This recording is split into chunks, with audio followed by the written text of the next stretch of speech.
अन्नपूर्णे सदा पूर्णे शंकर प्राण वल्लभे ज्ञान वैराग्य सिद्ध्यर्थम भिक्षां देहि च पार्वती। माता च पार्वती देवी पिता देवो महेश्वरा बांधवा शिव भक्ताश्च स्वदेशो भुवन त्रयम्। जय सिया राम।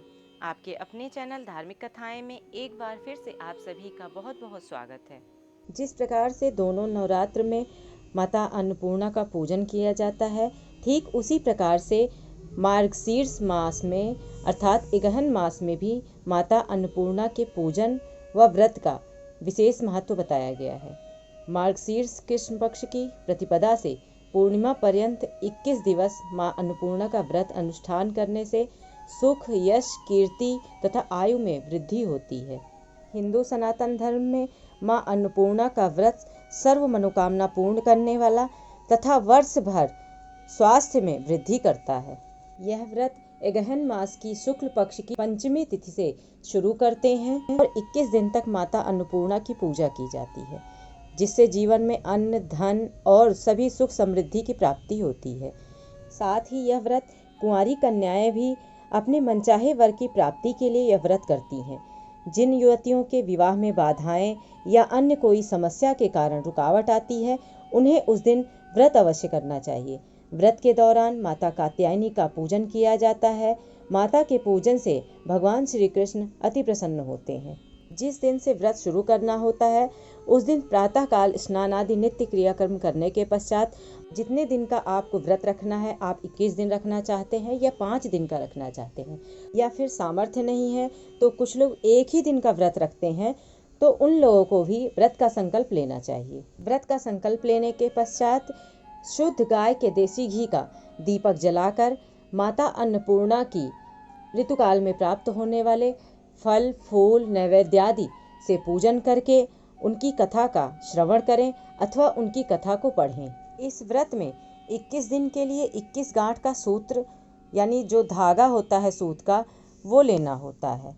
यदि नहीं कर सकते यह क्रिया, तो आप ऐसे भी व्रत रख के, ऐसे भी कथा सुनकर, उनका प्रसाद ग्रहण करके इस व्रत को पूर्ण कर सकते हैं। इस व्रत में माता अन्नपूर्णा की कथा का दूसरों को श्रवण कराने से विशेष फल प्राप्ति होती है।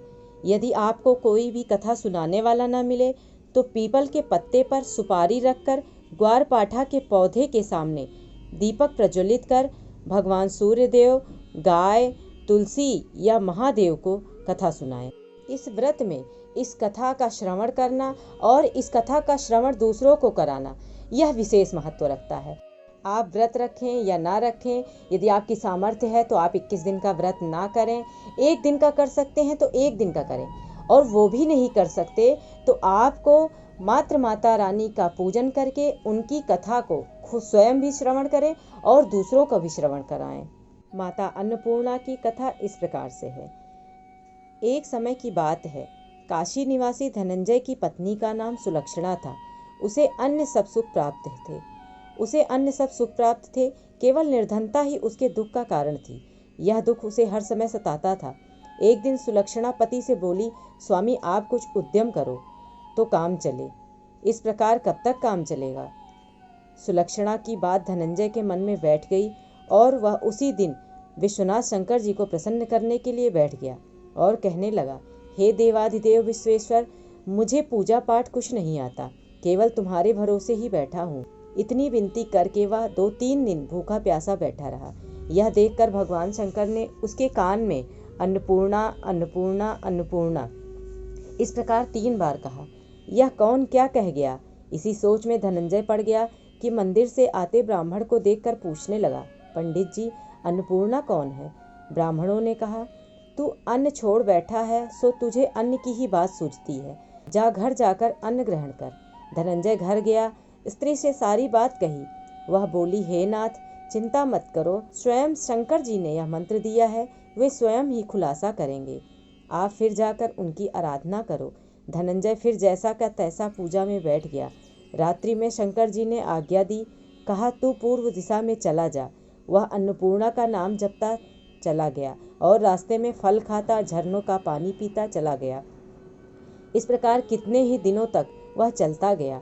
वहां उसे चांदी सी चमकती वन की शोभा देखने में आई। सुंदर सरोवर देखने में या उसके किनारे बैठी अप्सराएं झुंड बनाकर बैठी थी, एक कथा कहती थी और सब माँ अन्नपूर्णा इस प्रकार बार बार कहती थी। यह अगहन मास की उजेली रात्रि थी और आज से ही व्रत का आरंभ था। जिस शब्द की खोज करने वह निकला था वह उसे वहां सुनने को मिला। धनंजय ने उसके पास जाकर पूछा, हे देवियों, आप यह क्या करती हो? उन सब ने कहा, हम सब माँ अन्नपूर्णा का व्रत करती हैं। व्रत करने में की गई पूजा का क्या होता है यह किसी ने भी नहीं बताया। इसे कब किया जाए, कैसा व्रत है और कैसी विधि है, मुझसे भी कहो। वे कहने लगी, इस व्रत को सब कोई कर सकते हैं। 21 दिन तक के लिए 21 गांठ का सूत लेना चाहिए। 21 दिन यदि ना बने तो एक दिन उपवास करें। यह भी ना बने तो केवल कथा सुनकर प्रसाद लें। निराहार रहकर कथा सुने। कथा सुनने वाला कोई न मिले तो पीपल के पत्तों को रखकर, सुपारी या घृत कुमारी वृक्ष को सामने रखकर, दीपक को साक्षी कर, सूर्य, गाय, तुलसी या महादेव को बिना कथा सुनाए मुख में दाना न डालें। यदि भूल से भी कुछ पड़ जाए तो एक दिवस फिर उपवास करें। व्रत के दिन क्रोध न करें और झूठ न बोलें। धनंजय बोला, इस व्रत के करने से क्या होगा? वे कहने लगी, इसके करने से अंधों को नेत्र मिले, लूलों को हाथ मिले, निर्धन के घर धन आए, बांझी को संतान मिले, मूर्ख को विद्या आए। जो जिस कामना से व्रत करे माँ उसकी इच्छा पूर्ण करती है। वह कहने लगा, बहनों, मेरे भी धन नहीं है, विद्या नहीं है, कुछ भी तो नहीं है। मैं तो दुखिया ब्राह्मण हूँ। मुझे इस व्रत का सूत दो कि? हाँ भाई, तेरा कल्याण हो, तुझे देंगे। ले इस व्रत का मंगल सूत ले। धनंजय ने व्रत किया। व्रत पूरा हुआ। तभी सरोवर में से 21 खंड की सुवर्ण सीढ़ी हीरा मोती जड़ी हुई प्रकट हुई। धनंजय जय अन्नपूर्णा कहता जाता है।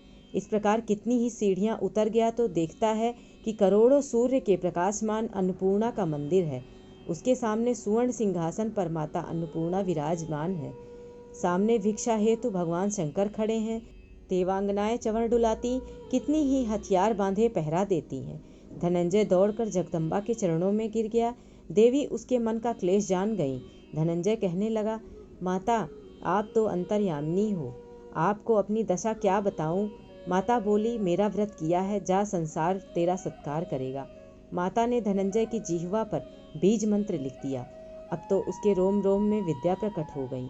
इतने में क्या देखता है कि वह काशी विश्वनाथ के मंदिर में खड़ा है। माँ का वरदान ले धनंजय घर आया। सुलक्षणा से सब बात कही। माता की कृपा से उसके घर में संपत्ति उमड़ने लगी। छोटा सा घर बहुत बड़ा गिना जाने लगा। जैसे शहद के छत्तों में मधुमक्खियां जमा होती हैं, ठीक उसी प्रकार से अनेक सगे संबंधी आकर उसकी बड़ाई करने लगे। कहने लगे, इतना धन और इतना बड़ा घर, सुख संतान नहीं तो इस कमाई का कौन भोग करेगा? सुलक्षणा से संतान नहीं है, इसलिए तुम दूसरा विवाह कर लो। अनिच्छा होते हुए भी धनंजय को दूसरा विवाह करना पड़ा और सती सुलक्षणा को सौत का दुख उठाना पड़ा। इस प्रकार दिन बीतते गए। फिर अगहन मास आया। नए बंधन से बंधे पति से सुलक्षणा ने कहलाया कि हम व्रत के प्रभाव से सुखी हुए हैं, इस कारण यह व्रत छोड़ना नहीं चाहिए।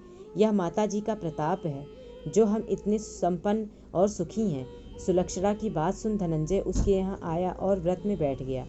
नई बहू को इस व्रत की खबर नहीं थी। वह धनंजय के आने की राह देख रही थी। दिन बीतते गए और व्रत पूर्ण होने में 3 दिन बाकी रह गए।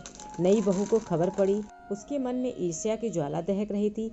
सुलक्षणा के घर आ पहुंची और उसने वहां भगदड़ मचा दी। वह धनंजय को अपने साथ ले जाने लगी।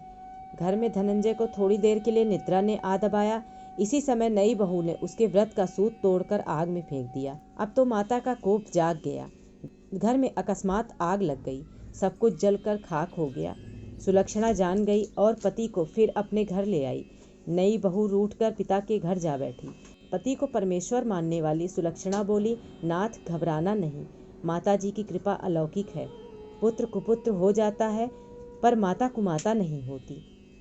अब आप श्रद्धा और भक्ति से आराधना शुरू करो, वे जरूर हमारा कल्याण करेंगी। धनंजय फिर माता के पीछे पड़ गया। फिर वहीं सरोवर सीढ़ी प्रकट हुई। उसमें माँ अन्नपूर्णा कहकर वह उतर गया। वहां जा माता जी के चरणों में रोदन करने लगा। माता प्रसन्न हो बोली, यह मेरी स्वर्ण की मूर्ति ले, उसकी पूजा करना, तू फिर सुखी हो जाएगा। जा, तुझे मेरा आशीर्वाद है। तेरी स्त्री सुलक्षणा ने श्रद्धा से मेरा व्रत किया, मैंने उसे पुत्र दिया है। धनंजय ने आंखें खोली तो खुद को काशी विश्वनाथ के मंदिर में खड़ा पाया। वहां से फिर उसी प्रकार घर को आया। इधर सुलक्षणा के दिन चढ़े और महीने पूरे होते ही पुत्र का जन्म हुआ। गांव में आश्चर्य की लहर दौड़ गई। इसी प्रकार उसी गांव के निसंतान सेठ के पुत्र होने पर उसने माता अन्नपूर्णा का मंदिर बनवा दिया, जिसमें माता धूमधाम से पधारी, यज्ञ किया और धनंजय को मंदिर के आचार्य का पद दे दिया। जीविका के लिए मंदिर की दक्षिणा और रहने के लिए बड़ा सुंदर सा भवन दिया। धनंजय स्त्री पुत्र सहित वहां रहने लगा। माताजी की चढ़ावे में भरपूर आमदनी होने लगी। उधर नई बहू के पिता के घर डाका पड़ा, सब लुट गया। वे भीख मांगकर पेट भरने लगे। सुलक्षणा ने यह सुना तो उन्हें बुला भेजा, अलग घर में रख लिया और उनके अन्न वस्त्र का प्रबंध कर दिया। धनंजय, सुलक्षणा और उसका पुत्र माताजी की कृपा से आनंद से रहने लगे।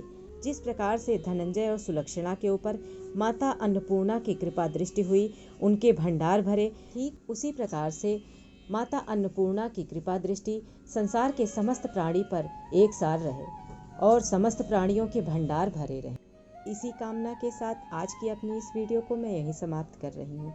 आशा करती हूँ आप लोगों को यह वीडियो अवश्य ही पसंद आई होगी। यदि वीडियो पसंद आई हो तो कृपया लाइक करें और मेरे चैनल को सब्सक्राइब करें। कमेंट बॉक्स में माता अन्नपूर्णा का नाम लेना बिल्कुल भी ना भूलें। धन्यवाद।